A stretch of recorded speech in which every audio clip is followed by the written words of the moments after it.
He's your brother, Kevin. You should be able to depend on each other more than anyone else in the world. Jack has a family secret, Kevin continues to spiral, and Toby gets to live out his Flashdance fantasy. Let's break down this week's episode of This Is Us, titled Brothers.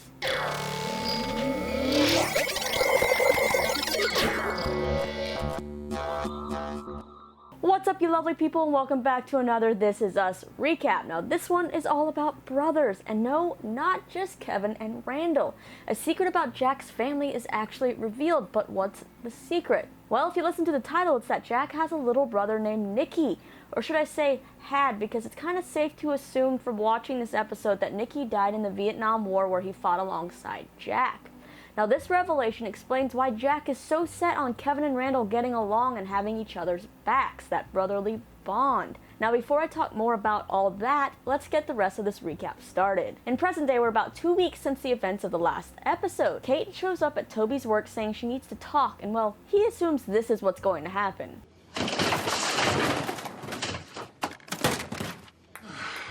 Alright, come on. Oh, you thought that I wanted to...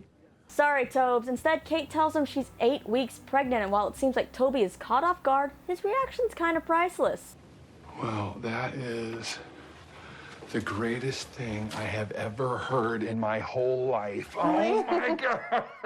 Buzzkill Kate is quick to kill all Toby's hopes and dreams, as she basically tells him she wants him to keep whatever hopes and dreams he has about being a dad to himself, and not to tell anyone until the baby is born, because she's too worried about the pregnancy and her hopes are so high with it she only wants to kind of crush her own hopes if something goes wrong. And poor Toby's face here, like, I just feel for the guy. He seems so excited, and I have to say, Toby would make a pretty cool father. Kate then goes to one of her meetings where she again faces off with Madison, who she still thinks doesn't belong in the group. As Madison shares a story about meeting a guy, vaping, smoking cigarettes, whatever, Kate snaps at her, telling Madison she doesn't have real problems like the rest of the people in the group. Well, Kate, think about it for a second. How well do you really know Madison besides what she says in the groups? People can hide a lot of things by telling other stories instead of actually telling their real problems. I feel like you, of all people, should know that. Kate ends up telling Madison, "Screw you," and then heads to the car, where Madison returns the sentiment, yelling at Kate across the parking lot. Madison then asks Kate why she hates her so much, which echoes the Flashback storyline of Jack asking Kevin why he's so hard on Randall. Kate tells Madison she's just annoying, and Madison points out Kate's terrible attitude, and honestly, it's just kind of like, for a second, thank you, Madison. Madison might be annoying, but someone had to call Kate out.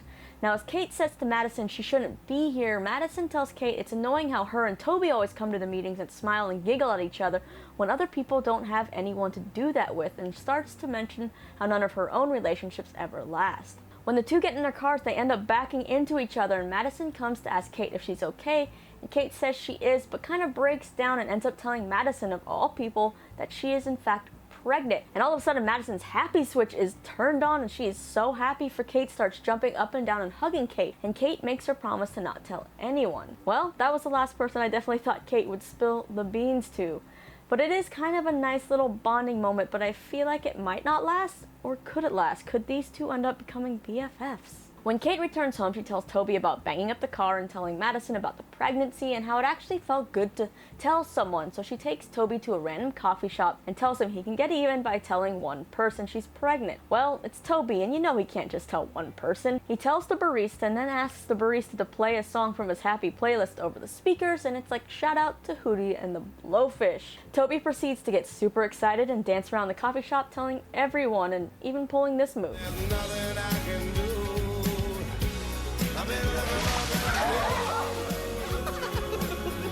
I'm not quite sure if I'm ever gonna look at Flashdance the same again. Thanks, Toby. But while Kate wanted to keep things on the down low, it seems like you could see a few people in the coffee shop filming, and this kind of seems like the thing that could go viral, you know, and so it's like, will Kate's secret get out? As for Kevin, he's in New York for a gala for Sophie's work, and he's run out of his Vicodin, and he keeps calling his doctor to try to get a refill, even though his doctor's already given him one more refill than he should have. Kevin's also drinking a lot more, which Sophie actually points out, but of course, Kevin has an arsenal of excuses ready. At the gala, Kevin's supposed to be auctioned off for charity, and when Sophie goes to introduce him at the event, Kevin is a no-show because he's drunk in the hallway, still trying to get a hold of his doctor. Now, he eventually gets a hold of the doctor, but the doctor says that he can't give Kevin another refill, so Kevin blows up at the doctor. Kevin then runs into Randall, who's waiting outside of the ladies' room for Deja, and as Kevin tells Randall he feels too much, Kevin says he tries to feel nothing at all. Now this is something Kevin has in common with Jack, holding things inside until they explode, trying to make it seem like nothing is wrong,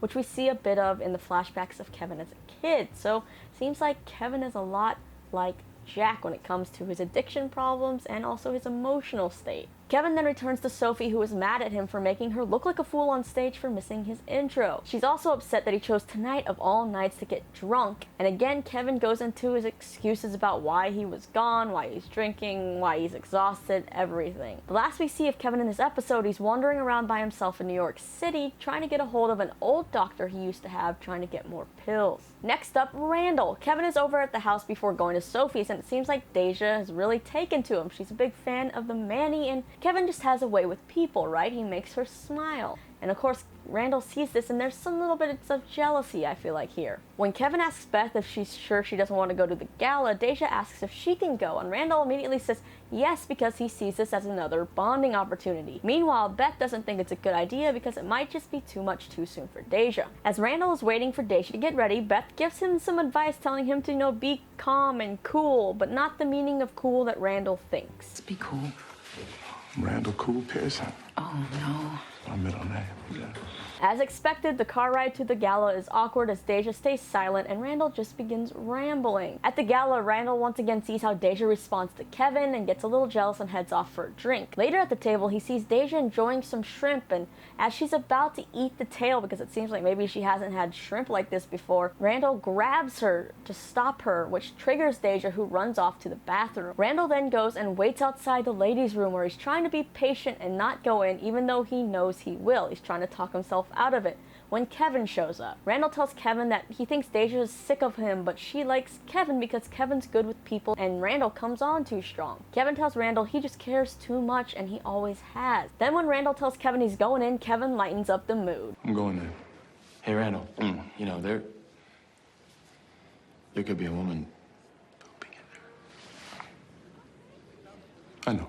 Gotta love bathroom humor, right? Randall then stands outside Deja's stall for a while and she eventually opens up to him, telling him why he can't grab her like that. She tells him about some of the abuse she endured at her previous foster homes. She eventually does come out and Randall silently follows her, and it seems like while there are always a few steps backwards with Randall and Deja, they also make a lot of progress forward, so now we just gotta wait and see if it actually sticks this time. Now for the flashback storyline. Jack is taking Randall and Kevin camping because he thinks it will help them get along better. Meanwhile, Kate and Rebecca are planning a girls' day, which includes movies and a manicure. Their girls' day is interrupted though when they get a call from Jack's dad, Stanley's nursing home, saying he's about to pass away. Rebecca can't get a hold of Jack, so she goes to see Stanley, and it's the first time they've actually ever met. She then asks him if there's anything she can do for him, and that's when he sees Kate behind her and asks if that's his granddaughter. Rebecca quickly takes Kate back to the waiting room, and the two wait for Jack to call them back. It doesn't really happen, so eventually a ranger finds Jack in the woods, and Rebecca's on the radio talking to Jack, and Jack says he's not coming back. He's gonna stay with the boys because his father has been dead to him for a long time. Rebecca goes back to Stanley's room to tell him that Jack isn't coming and that Jack turned out to be a great father, provider, and husband. She tells Stanley that he didn't end up screwing Jack up, but he made him stronger. As far as Jack's camping trip with Randall and Kevin, it doesn't really go that well at first. While the two are building the tent, Kevin pranks Randall by having the tent fall on him, and of course this gets Kevin in trouble and sent the time out in the tent. Now before sending him to the tent, Jack tells Kevin that he should be good to his brother because he should be able to depend on him more than anyone in the world. When Jack goes to check on Kevin later, he tries to get Kevin to open up about why he's so hard on Randall, and Kevin just has the answer of Randall's annoying. Jack explains how Randall loves Kevin and he's just trying to be his friend and show him that he loves him, and then Jack points out to Kevin how it kind of takes more energy to be mean to Randall than to just be nice to him. When Jack starts to ask if it's because of how they treat Randall a little differently because all three kids need something different from the parents, little Kevin snaps, saying he just doesn't want to talk about it, and there we see the start of Kevin bottling up his emotions. Kevin later finds Randall's notebook, and in it are little notes for Randall on how to relate to Kevin, like talk about the Karate Kid or don't ask to play with his Game Boy. Outside, Jack tells Randall that Kevin does love him, but he just has to give some people some space and be patient, and of course we know Randall isn't good with patience. When Jack returns from talking to Rebecca on the Ranger's radio, he sees that Kevin has come out of the tent and is laughing and roasting marshmallows with Randall, and of course this makes Jack's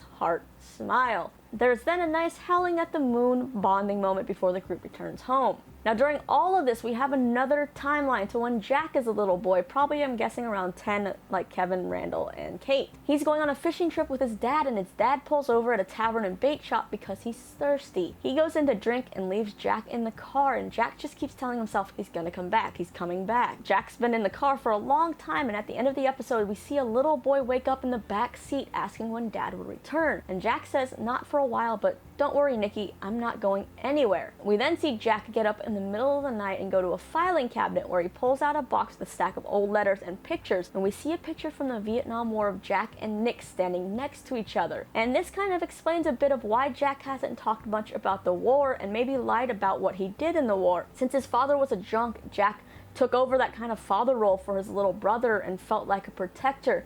And I'm guessing in the war, Nikki was killed, and Jack felt like maybe he failed as a protector and a brother, and that maybe could have caused him to go down a dark path of drinking in the beginning. It also seems like it's something Jack hasn't wanted to share because, you know, Rebecca's never even met his dad and probably has no idea about this brother. I mean, we're just learning about the brother. I gotta say, I'm so excited to see how this storyline with the brother really plays out and why Jack has kept so many secrets relating to his family in this time in the war. Now, he's been with Rebecca for a while, but there's still so much she doesn't even know about him. So even if we learn how Jack died, it seems like Jack has so many secrets to keep his storyline going throughout the show for seasons. Now let's check out the promo for next week. Said he'd be here. Who's he? Billy. Who's Billy? And go back 10 years Your boyfriend's here. to a decade that shaped their lives I'm telling you, it's all happening for us in the 20s. and the beginning of a family. I got a baby coming tomorrow. I had a breakdown a couple of months ago, and I'm not the same. What if I don't have any answers for the baby? I love a good Halloween episode, and it's gonna be fun to see the big three in a time period we haven't seen them in yet. They're 20s, and it seems like here Kate may have had a boyfriend that maybe broke her heart, causing her to be guarded. Like, is this her first love? Also, Kevin's working at a salon? When it comes to this episode, I have to say I did enjoy it. I still want to learn more about why Kevin treats Randall the way he does. I know it's kind of been explored off and on in the first season and now, but I don't know if we've ever really gotten a good reason. Is it jealousy? Is it just, I don't know. That's what I want to know. What's going on in Kevin's brain there? And Kate, I'm not going to lie, Kate annoyed the crap out of me in this episode, and she's slowly becoming the most annoying character on the show.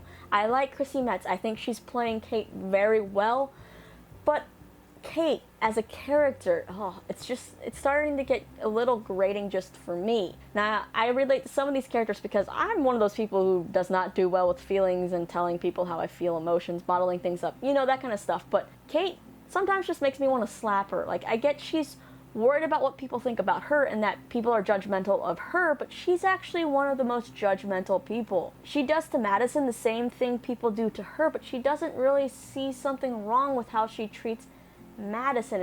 It's basically the pot calling the kettle black, and I just want Kate to wake up, stop feeling sorry for herself, maybe stop being so pessimistic, try to, you know, stop trying to bring other people's happiness down with you, and, you know, just be happy. Try at least. I mean, you got Toby. Toby's pretty optimistic, and I get you're kind of opposites, but hopefully he's gonna rub off on you a little bit. Alright, so now it's time for you to weigh in on this episode. What do you think about the reveal of Jack's brother? How do you think he's gonna play into the show moving forward? How do you think Kevin's spiral will continue to go? And what will happen with Kate and Toby and this pregnancy? Also, who had your favorite performance of the week? I think my performer of the week for the episode goes to Milo and that mustache. And also props to the camera people for cleverly hiding Alexander Breckenridge's pregnancy in Sophie's scenes. Hit me up down in the comments with all your thoughts on the episode, then you can click right over here for my latest Once Upon a Time and Riverdale recaps. I'll be here every week doing the same thing, so if you like what you saw, if you like TV, feel free to subscribe. Hit that button right here because it is free. I'm Lisa, thanks so much for watching.